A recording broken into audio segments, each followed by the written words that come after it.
Kekuatan Harvey York untuk bangkit. Bab 1586. Harvey meraih Mandy dan Cynthia dan pergi ke Simon dan Lilian. Dia kemudian mengambil senjata api dari lantai dan melemparkannya ke 4 dari mereka sehingga bisa membela diri. Harvey kemudian melangkah maju dan berjalan ke tengah lapangan setelah melakukan itu. Tidak peduli apa tujuan rumah ninja dari negara kepulauan, mereka pasti datang untuknya. Jadi, tinggal bersamanya saat ini akan berbahaya. Harvey tidak tahu mengapa rumah ninja ingin mengambil tindakan terhadapnya, tapi dia yakin akan satu hal. Kematian Oliver dan Lady Snake adalah pekerjaan rumah ninja. Harvey bodoh. Aku akan memberimu 3 detik. Cepat datang dan segera berlutut. Yang disebut inspektur berteriak dan memelototi Harvey. Kalau tidak, aku akan membunuh orang tua ini. Dia menendang Queen ke lantai dan menginjaknya dengan kakinya secara bersamaan. Mata Harvey menyipit, tetapi dia tidak mengatakan sepatah kata pun sebagai protes. Ruangan yang bising itu berangsur-angsur menjadi sunyi. Semua orang yang berada di sana memusatkan pandangan mereka pada inspektur palsu. Kulit para pengawal keluarga Jin Mordu memburuk. Mereka mengarahkan senjata mereka ke penyusup, menargetkan semua titik vitalnya. Lepaskan kakek Zimmer. Lepaskan ketua Zimmer. Serahkan dirimu sekarang, atau kami akan menembak. Para pengawal bergerak, memancarkan aura pembunuh. Mereka akan menembak kapan saja. Melihat adegan ini, kakek Zimmer merasa sangat yakin. Aku tidak peduli siapa kau, tetapi kau harus tahu siapa aku. Aku dari garis keturunan keluarga Jin dari Mordu, kepala keluarga Zimmer di South Light. Jins dari Mordu adalah salah satu dari 10 keluarga teratas. Jika kau berani menyentuhku, Pangeran Jin tidak akan membiarkanmu pergi. Pangeran akan membunuh seluruh keluargamu dan memberimu kematian yang menyakitkan.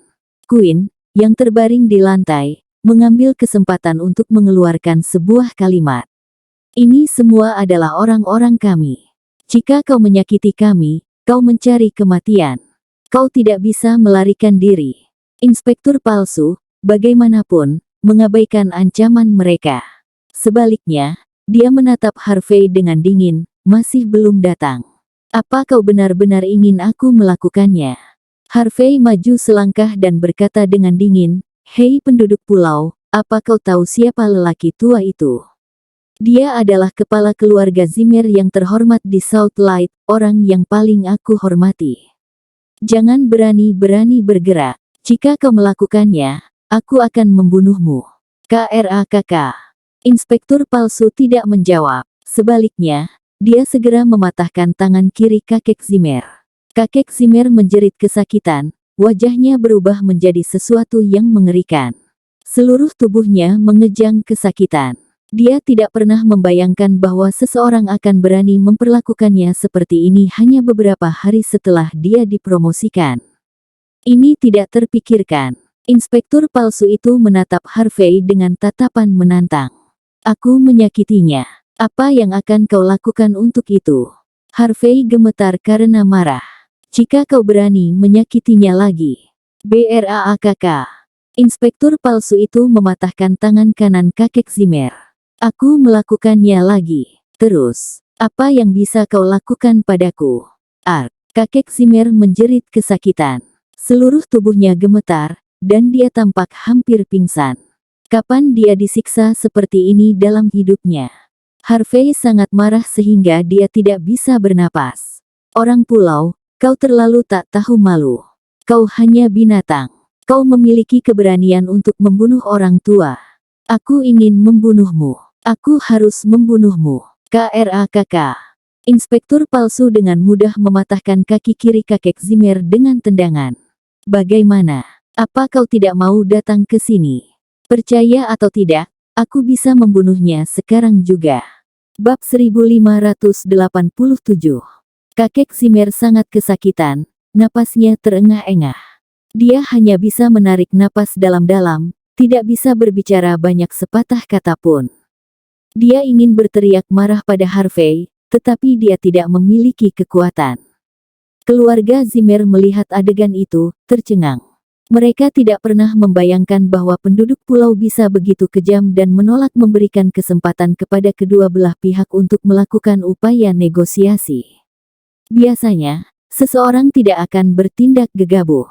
Ekspresi menyakitkan muncul di wajah Harvey. Dia memandang Quinn, sedikit khawatir tentang dia.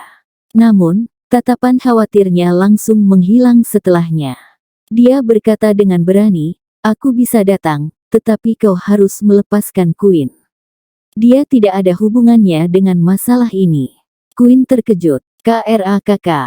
Tanpa sepatah kata pun, inspektur palsu itu kemudian mematahkan tangan kiri Quinn dengan satu kaki.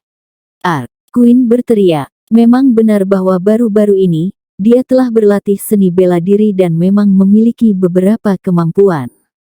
Namun, dia ingin memanfaatkan situasi untuk membunuh Harvey dan Mandy, jadi dia tidak melawan. Dia tidak pernah berpikir tindakannya akan sama dengan menembak dirinya sendiri di kaki. Dia mengejang kesakitan, dan mengeluarkan teriakan yang terdengar lebih keras daripada babi yang disembelih. Inspektur palsu menjadi semakin dingin. "Mau ke sini atau tidak?" Kakek Zimmer melirik Quinn yang sedih dalam kesedihan, lalu berteriak pada Harvey, "Harvey, cepat kemari atau aku akan membunuhmu." Quinn juga menatap Harvey dengan ekspresi pahit di wajahnya. Dia tidak sabar untuk mencekik pria itu sampai mati. Tidak apa-apa jika Harvey tidak berbicara. Ketika dia melakukannya, inspektur palsu akan menyerang mereka dengan niat untuk membunuh. Mata Harvey sangat dingin, tampaknya dipenuhi dengan kemarahan yang tak terbatas. Dia memelototi inspektur palsu dan berkata dengan dingin, "Aku tidak percaya kau memiliki nyali untuk membunuh anggota keluarga Jin Mordu di wilayah kami, negara besar H. Seluruh negara kepulauan tidak bisa menanggung konsekuensinya, apalagi dirimu sendiri." Quinn mendengarkan Harvey dengan tidak percaya, seluruh tubuhnya gemetar. KRAKKK. Inspektur itu menyendiri seperti sejak awal. Dia memutar pedang panjang di tangannya dan langsung menusuk tenggorokan Quinn dengan pedang itu. Tubuh Quinn bergetar, matanya melotot kaget. Dia tidak percaya apa yang terjadi. Dia telah menghabiskan waktu yang lama dan menyiksa untuk mengembangkan keterampilannya di area terlarang keluarga Jin Mordu. Awalnya, dia ingin menunjukkan keahliannya ketika dia kembali ke Southlight. Dia memiliki terlalu banyak rencana jahat, dan banyak lagi ambisi yang kejam. Namun, dia tidak pernah menyangka bahwa dia akan mati dalam 2 hari setelah kembali ke Southlight. Dengan cara dia meninggal, jiwanya tidak akan pernah beristirahat dengan tenang. Kebencian tak berujung langsung memadat di dalam dirinya, dan kemudian vitalitasnya padam. Seluruh kerumunan menyaksikan adegan ini, terkejut dan terpana.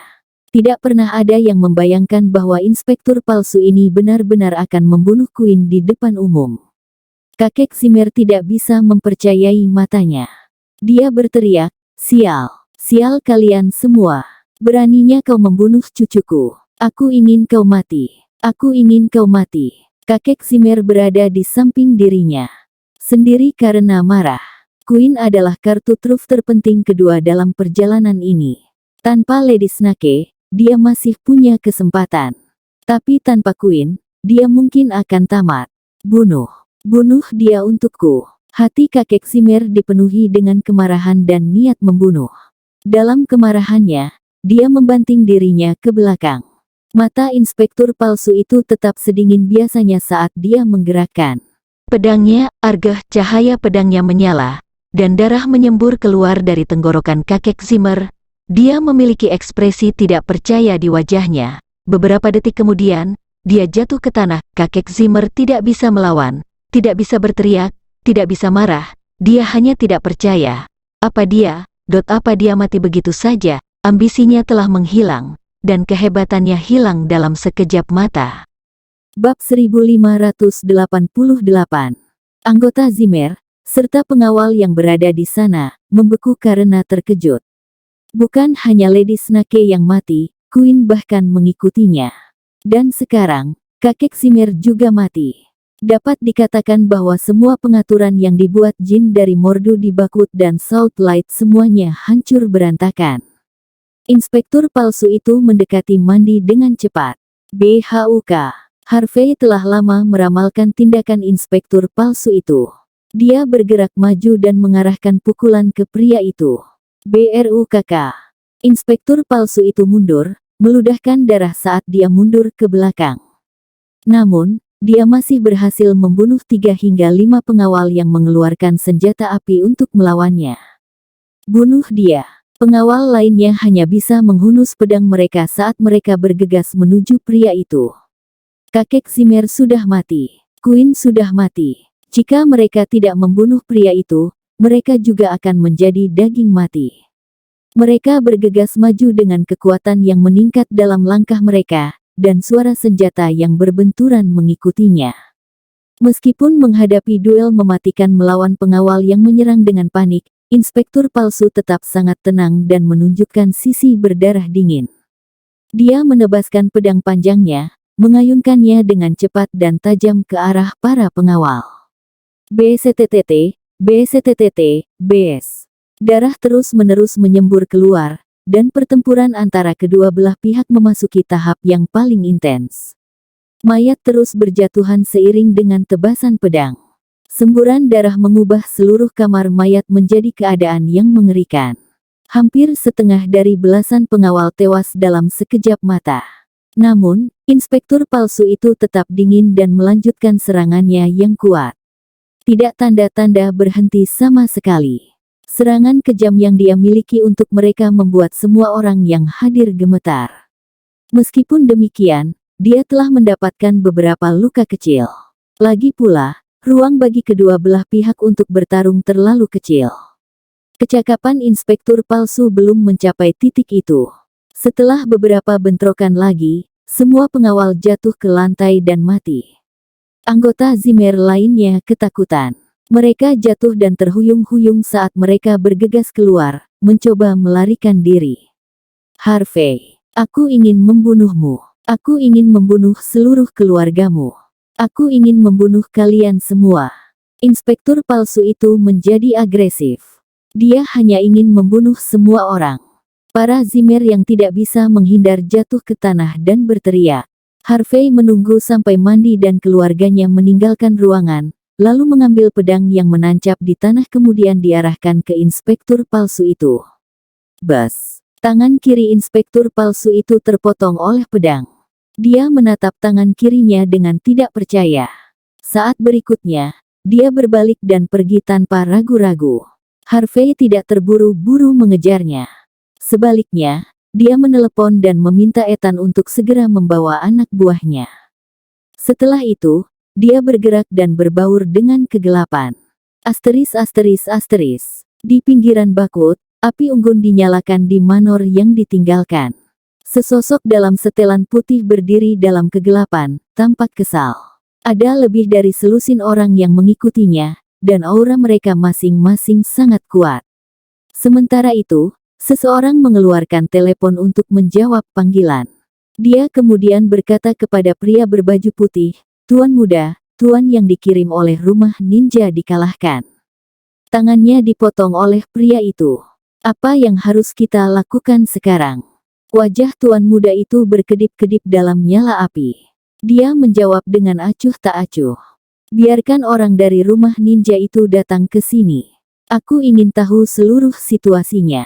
Baik tuan. Setelah beberapa saat, seorang inspektur dengan lengan yang patah muncul dari kegelapan. Wajahnya sangat pucat. Dia kemudian segera berlutut di lantai. Tuan Muda Watt, bab 1589. Mata Tuan Muda Watt sedingin es. Setelah beberapa saat dia mendesis, apa kau memperhatikan keberadaanmu ketika kau kembali? Apa kau telah diikuti? Inspektur palsu itu menggelengkan kepalanya. Jangan khawatir, Tuan Muda Watt. Kami, Rumah Ninja selalu berhati-hati dalam menangani berbagai hal. Karena kami gagal kali ini, aku akan meminta atasanku untuk mengirim master lain untuk memperbaiki situasi. Kami tidak akan mengecewakanmu untuk kedua kalinya. Baik, kau boleh pergi. Ambil uang ini untuk menyembuhkan lukamu. Ingatlah untuk tidak membiarkan Harvey York menemukan tempat persembunyianmu. Tuan Muda Watt mengeluarkan kartu bank dan melemparkannya ke lantai. Inspektur palsu itu mengangguk dan membungkuk. Dia kemudian mengulurkan tangan untuk kartu bank. Pada saat ini, mata Tuan Muda Watt berbinar dengan cahaya yang menyeramkan.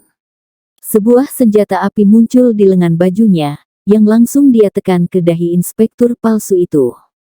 Tuan Muda, ada apa? DORRR. Tanpa memberi inspektur palsu itu kesempatan untuk berbicara, Tuan Muda segera menarik pelatuknya. Bawahannya sepertinya sudah terbiasa dengan keadaan seperti itu. Mereka semua acuh tak acuh. Tuan Muda Watt melihat mayat segar di lantai dan meludah. Hanya seorang penduduk pulau, bahkan tidak bisa melakukan hal kecil, dan tetap saja dia bertindak sok. Dia pantas mendapatkannya. Kau benar, penduduk pulau itu harus dibunuh. Suara yang terdengar biasa terdengar dari kejauhan pada saat ini. Tuan Muda Watt gemetar, kaget dan ketakutan. Dia secara otomatis mengangkat senjata api di tangannya dan berteriak, "Siapa? Keluar!" Dalam kegelapan, sesosok muncul, tangannya di belakang punggungnya, wajahnya acuh tak acuh dan tidak peduli. Ekspresi Tuan Muda Watt berubah.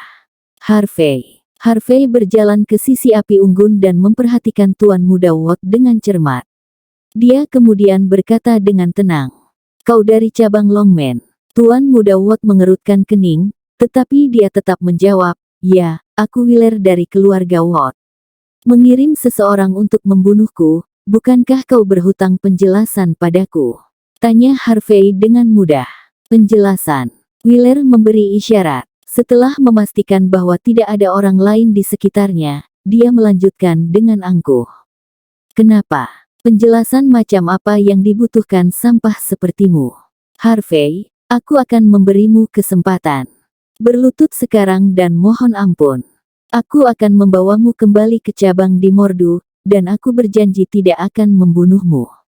Tapi jika kau berani melawan, maka jangan salahkan aku karena menghancurkanmu sepenuhnya sebelum aku membawamu kembali."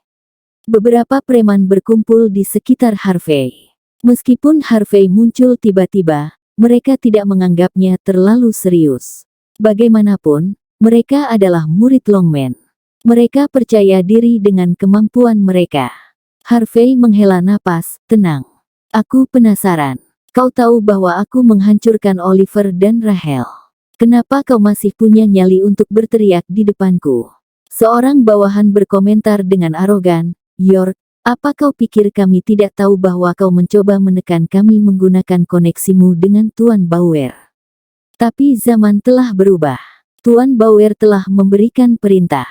Siapapun yang bisa membunuhmu akan menjadi pemimpin cabang dari cabang Longman. Jadi, pendukungmu sudah pergi sekarang. Pergi ke neraka." Salah satu bawahan berkata, mencibir. Plak. Harvey tidak mengatakan apa-apa. Sebaliknya, dia memberikan tamparan dan menghempaskan pria itu terbang. Hanya dengan tamparan sederhana, pria itu menabrak tembok tua di dekatnya. Dia batuk darah, semua tulang di tubuhnya hancur. Murid-murid Longman lainnya, yang awalnya terlalu siap untuk menyerang Harvey, bergidik dan secara naluriah mundur selangkah. Namun, Harvey tidak membiarkan siapapun. Dia melangkah maju lagi dan menyerang beberapa pukulan lagi. Bab 1590. Plak, plak, plak. Hanya dalam beberapa detik, belasan bawahan terhempas terbang dari dampak serangan Harvey. Mereka jatuh ke lantai, darah menyembur keluar dari mulut mereka. Semua tulang mereka patah. "Berengsek, beraninya kau." Wajah Wheeler sedingin es. Dia menunjuk jari marah pada Harvey. "Apa kau tahu siapa aku? Apa kau tahu status keluarga Watt di Mordu? Jangan berani-beraninya kau menyakitiku. Kalau begitu aku akan mencobanya." Harvey mencibir, memberikan tamparan lagi. Wheeler langsung terbang menjauh. Harvey melangkah maju dan menghentakkan kakinya ke tulang rusuk Wheeler. Kraak. Tulang rusuk Wheeler patah, dan dia berguling-guling di lantai dengan kesakitan. Setelah itu, Harvey berbalik dengan acuh tak acuh dan berkata, "Kembalilah dan beritahu Samuel bahwa aku akan memberinya 1 hari untuk memberiku penjelasan. Kalau tidak, aku akan menghancurkan semua Longmen." Harvey tidak membunuh Wheeler karena dia tidak terburu-buru. Saat ini dia ingin memastikan dalang sebenarnya di balik kejadian ini. Wheeler terlihat kejam dan merupakan karakter yang tidak menyenangkan, tetapi Harvey langsung mengerti begitu dia bertarung melawan Wheeler. Wheeler hanyalah pion. Perlu dipertimbangkan siapa sebenarnya di balik semua insiden ini. Benar saja, jika keluarga Watt yang bodoh adalah orang di belakang Wheeler, maka Harvey tidak keberatan memancing mereka keluar dan menyelesaikan semuanya sekaligus. Ketika dia kembali ke rumah duka, kantor polisi Buckwood sudah mengambil alih tempat itu. Serangkaian pembunuhan terjadi di tempat seperti itu. Tentu saja, ini adalah peristiwa besar. Yannick Bison secara pribadi memimpin semua yang ada di tempat kejadian. Ketika dia melihat Harvey kembali, dia tidak berani bertanya kepada Harvey tentang keberadaannya. Namun, Harvey meminta Yannick untuk mengantar anggota Zimmer lainnya kembali setelah mengambil pernyataan mereka tentang kasus tersebut. Harvey tahu betul bahwa keluarga Jin dari Mordu pasti sudah menerima berita itu sekarang. Pangeran Jin pasti sangat marah karena pengaturannya telah benar-benar hancur. Yang paling penting, pihak yang bertanggung jawab diduga adalah organisasi rumah ninja dari negara kepulauan. Karena itu, Pangeran Jin harus menemukan orang-orang yang terkait dengan rumah ninja negara kepulauan di Mordu untuk menyelesaikan masalah. Harvey sangat menantikannya. Keluarga Jin di Mordu, salah satu dari 10 keluarga teratas, menghadapi rumah ninja dari negara kepulauan. Ini akan sangat menarik. Sementara itu, di villa yang baru saja dibeli oleh keluarga Zimmer, sisa-sisa Zimmer berkumpul bersama, termasuk Zack Zimmer, yang sekarang setengah cacat. Semua orang saling memandang dengan sedih. Hanya beberapa hari sejak kemunculan keluarga Zimmer in South Light. Namun, otak keluarga telah mati tanpa peringatan. Semuanya tampak suram. Apa yang harus dilakukan Zimmer di South Light sekarang? Sean Zimmer, ayah Zack, berjalan keluar dari aula belakang dengan ekspresi rumit. Dia kemudian melihat sisa Zimmer, wajahnya aneh. Pangeran Jin baru saja menelepon. Pangeran berkata mulai saat ini dan seterusnya, Mandy yang bertanggung jawab. Dia akan menjadi kepala Zimmer di South Light. Cepat integrasikan sumber daya keluarga Zimmer di South Light dan pindah ke Mordu setelah sebulan. Mengenai kematian kakek Zimmer, keluarga Jin akan meminta penjelasan. Pangeran Jin menyuruh kita untuk mengabaikannya. Mendengar berita ini, para Zimmer saling bertukar pandang kaget. Baik Simon dan Lilian memiliki ekspresi tidak percaya di wajah mereka. Mereka tidak pernah membayangkan bahwa hal-hal akan berkembang ke titik ini. Meskipun membuat adegan besar, Mandy ditugaskan untuk mengurus keluarga. Mandy heran. Dia bingung dan tidak yakin bagaimana cara mengatasi masalah ini. Semuanya terjadi begitu cepat, sehingga tidak ada dari mereka yang bisa menerima apapun.